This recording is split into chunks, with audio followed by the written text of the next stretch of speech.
Welcome to Simplifying Speech Device Funding in Virginia. I'm Cindy Richardson. I'm your AbleNet consultant and have been so for several years. It's so good to see so many of you in the audience today, and I'd like to welcome you to our presentation. Our goal is to ensure that every speech-language pathologist has the tools and support to provide students with iPad-based speech-generating devices that come complete with the communication app of your choice, and which also come with one of our proprietary apps, which is the AbleCare Support app. This app is designed to complement the communication app that you have selected and will provide the family, yourself, and the school-based community with the support you need to surround that child with the success that you want them to experience. So before we get started, let's make sure that if we have questions as we go through this, that you put those questions in the chat and we will answer those questions at the end. So let's go ahead and get started down our funding path. I thought what we would do first of all is look at what some of the AAC challenges are that you all are facing in terms of trying to get these devices funded for your students in the public or the K-12 setting. Also looking at how our program works, who it's for, whether it's pre-K students that we're talking about. Certainly we have students who are at that 3 to 5 year age range that we provide a lot of devices for, our school-age children, and those students who are transitioning or aging out of your services. Then we're going to look at how to submit a benefit check. Our process starts with determining if the student has this benefit as part of their insurance.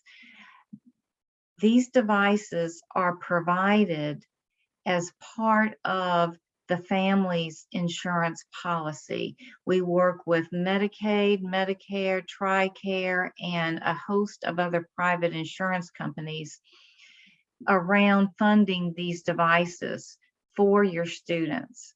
So that first step is to determine, does the family have this benefit within their policy? And most families do. So we want to just clarify that before we move forward. So that is going to be our first step, and we'll go online. We have a 5-minute, very short online form that basically gives you the opportunity to give us a little information about the child and connect us with the parents so that we can reach out to them and get that information. We will then look at, or as we are going through this, we will also talk about our AbleCare program. This is a very exciting program that we've put together of support that surrounds the school-based team as well as the family with the support that they need to help the student be successful with their device. And finally, what our next steps are to get started. So in terms of the constraints that you all face in providing these devices, we have talked with countless districts and speech pathologists from these districts and administrators, and we have heard these following issues. They keep coming to the surface as being indicators of concerns that you all are seeing on a regular basis. items like budget, limited time and resources, and then teacher, parent, and other administration concerns. So we're going to look at each one of these and look at the resources we have put in place to help you deal with each one of these issues. So when we think about budget, the great thing about this program is that it is costing the school zero budget dollars. They are not laying out any monies to acquire the device, to maintain the device, or to repair the device. The insurance policy of the family is paying for the device, whether it is Medicaid, Medicare, TRICARE, or a other type of insurance company. That insurance company is going to pay for the device. As part of our warranty and our program of support, we are going to then maintain that device through the life of that device. And any repairs or maintenance that needs to occur, we are going to assume responsibility for that. Then if the child moves or graduates, that device goes with them. So they are not losing their voice just because they are leaving the district for some reason. So it's really a win-win for everyone concerned. Limited time and resources. We know that you all have so much on your plate. And so what we've tried to do is limit your involvement in what you have to put together in order to get these devices. So what we're going to do is we are going to reach out to the family to get their insurance information. We are going to reach out to the physician to get the prescription. Once we have gotten the okay from the insurance company that we can proceed, which usually takes 1 business day, we are going to reach back out to you and the family, let you know that we can move ahead, and we are going to assign you a medical analyst who will email you a speech evaluation template, which you can then use a lot of the information from the IEP and the data that you have already collected from your work with the student to complete. That medical analyst is then going to be available while you are completing the report. If you need to reach out to them with questions, they are also going to review the report and then submit it on your behalf to the insurance company. So you won't need to get involved in any of that.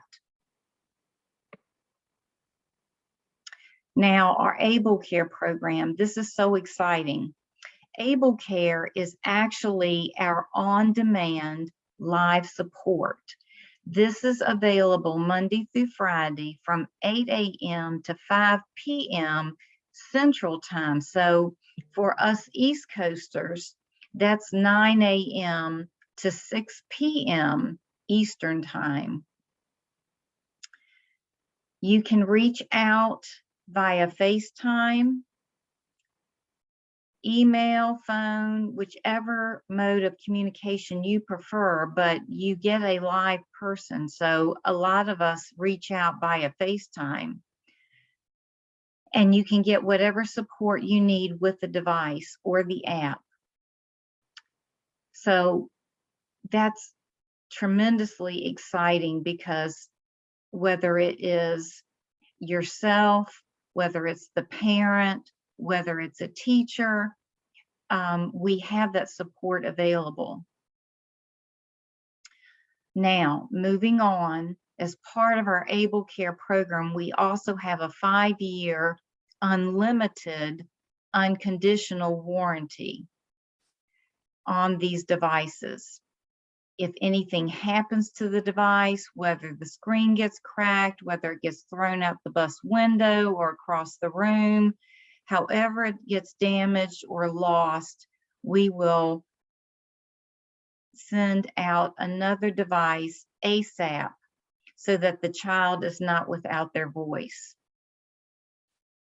And finally, one of the most unique aspects of our program, and one that is the most exciting, is we have the flexibility to change after the device is received, either the app or the size of the device. This device comes in 3 sizes: the standard, the mini, and the pro. If for some reason, whether it is due to a medical condition, whether the child just doesn't like the size of the device anymore and wants something smaller or needs something larger, or the app is not working for the student anymore, you can swap it out, no questions asked, no additional charge, no need to write a report. That's just something that we do, trying to be flexible and trying to provide service. So this is really a game changer for many of you all, I know.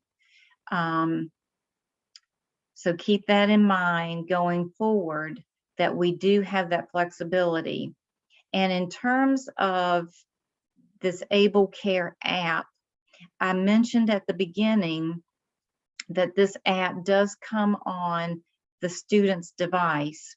It can also be downloaded to your phone, either through the Apple Store or through the Google Play Store.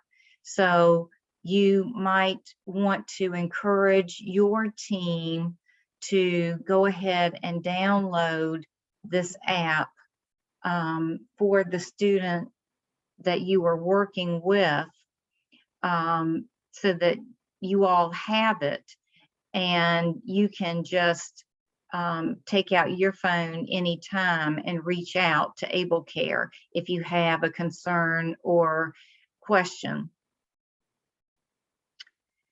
Again, teacher concerns. Sometimes teachers are a little uncomfortable when a student brings a new device into the classroom because they just don't know how to support the student.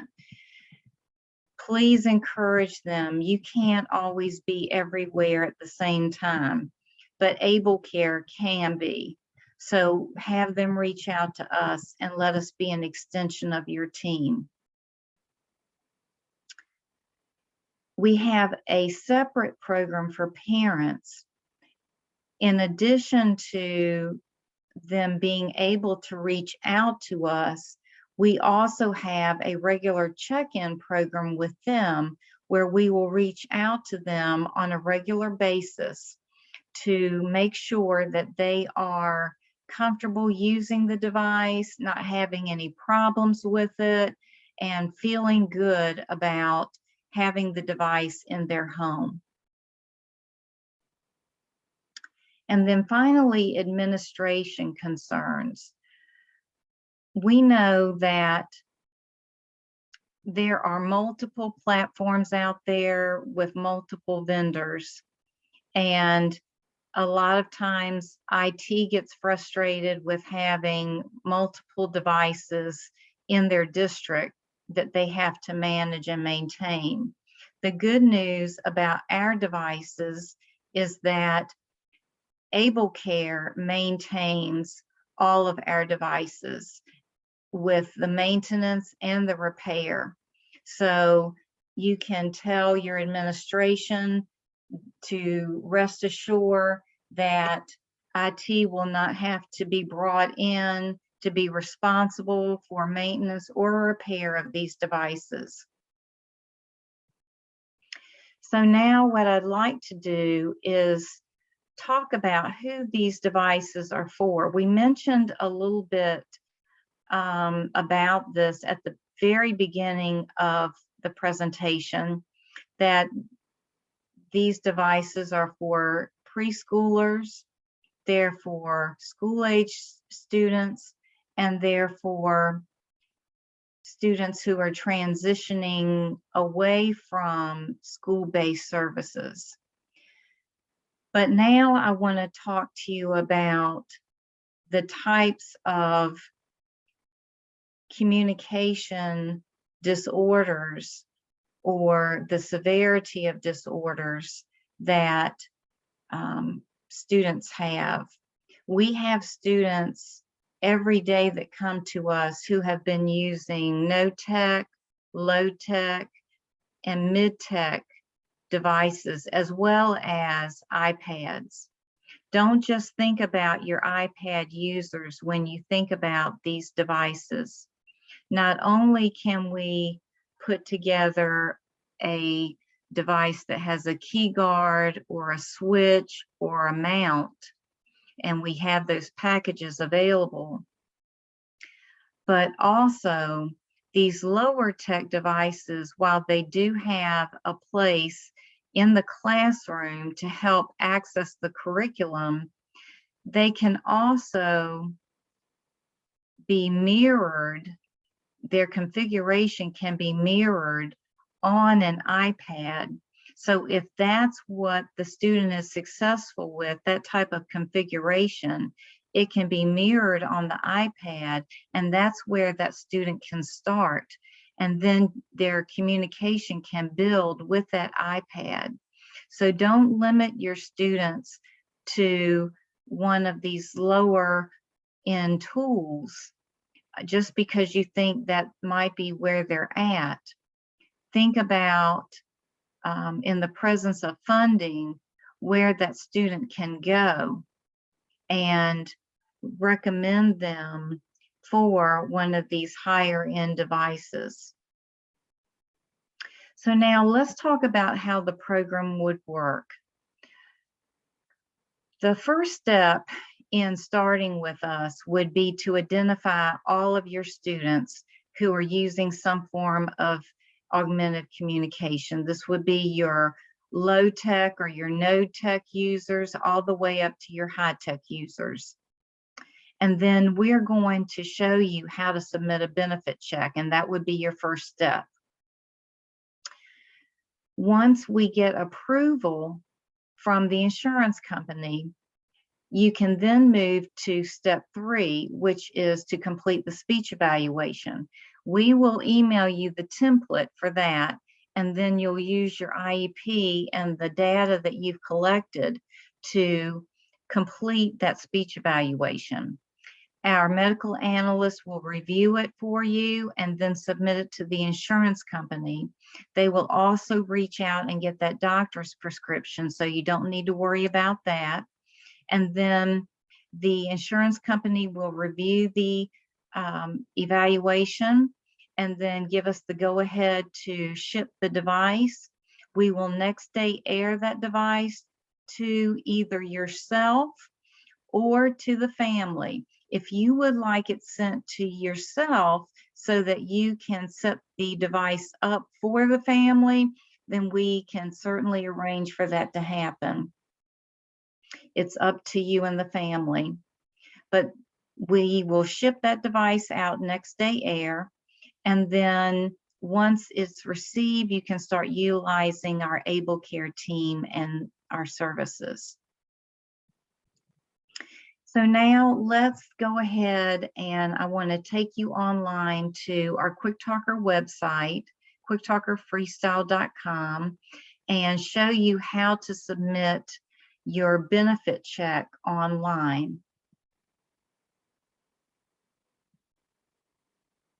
In going to our website, quicktalkerfreestyle.com,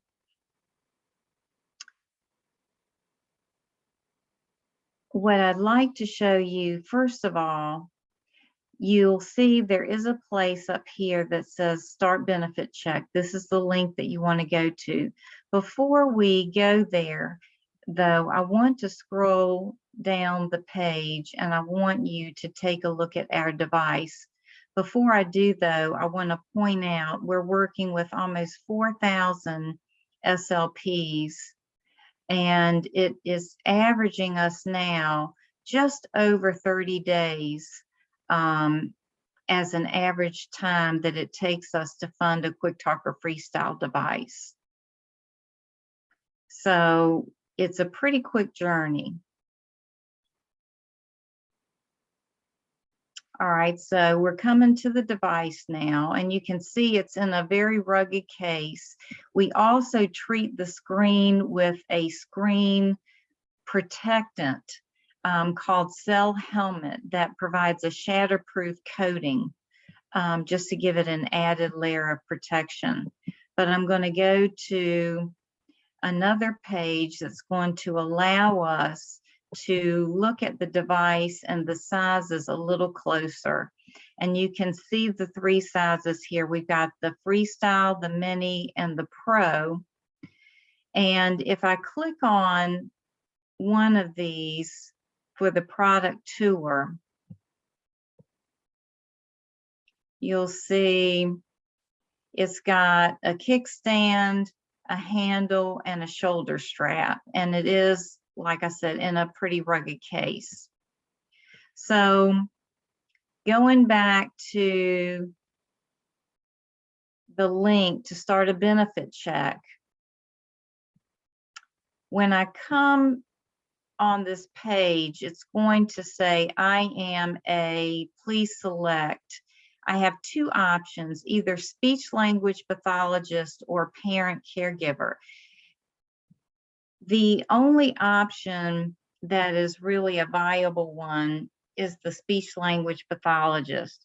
Parents are directed to our customer service number, who they try and direct the parent either back to the speech pathologist or connect them with a speech pathologist. So this is really driven by you. So if we click on speech pathologist, the form populates, and the first information we are asking for is your contact information, the speech language pathologist information. So we're going to scroll down, and then who the device is for, the child's name, then what have they been using at school, then have they ever had a device paid for by insurance,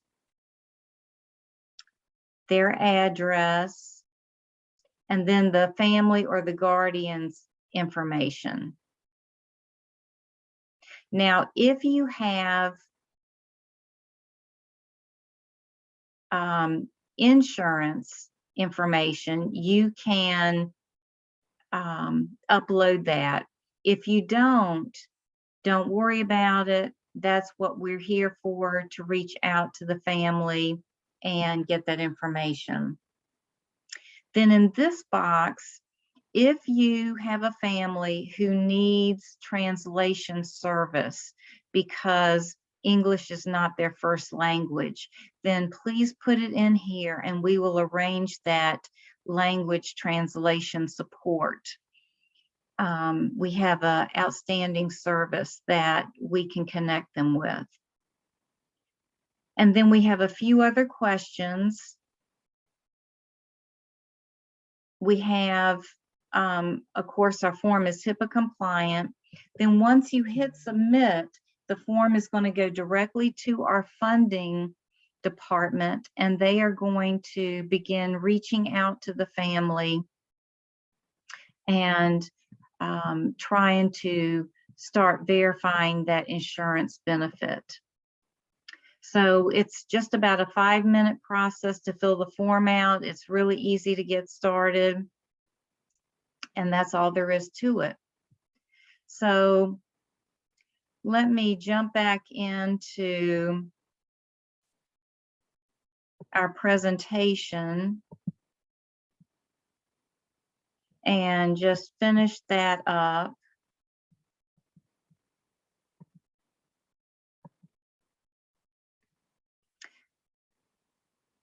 to conclude, we are ready to work with you on helping get your students these devices and excited to do that.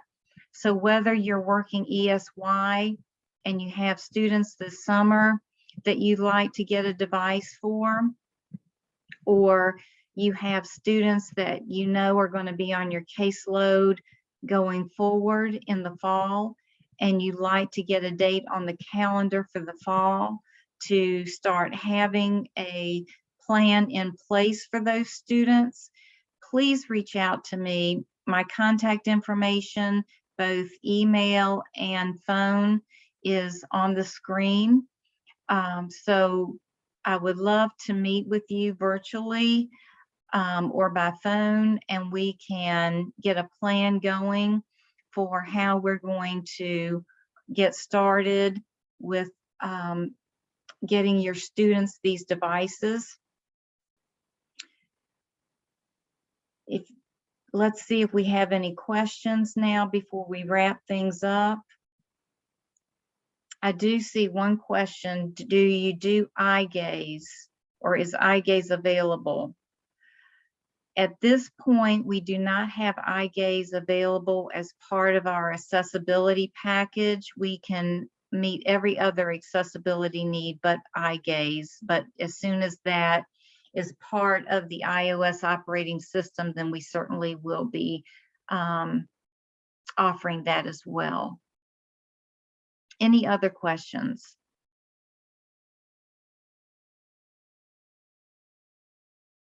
All right, good. Well, you have my contact information. I'll be reaching out to you all as well. And let's stay in touch and get those devices for your students. All right, thank you so much. Have a good day.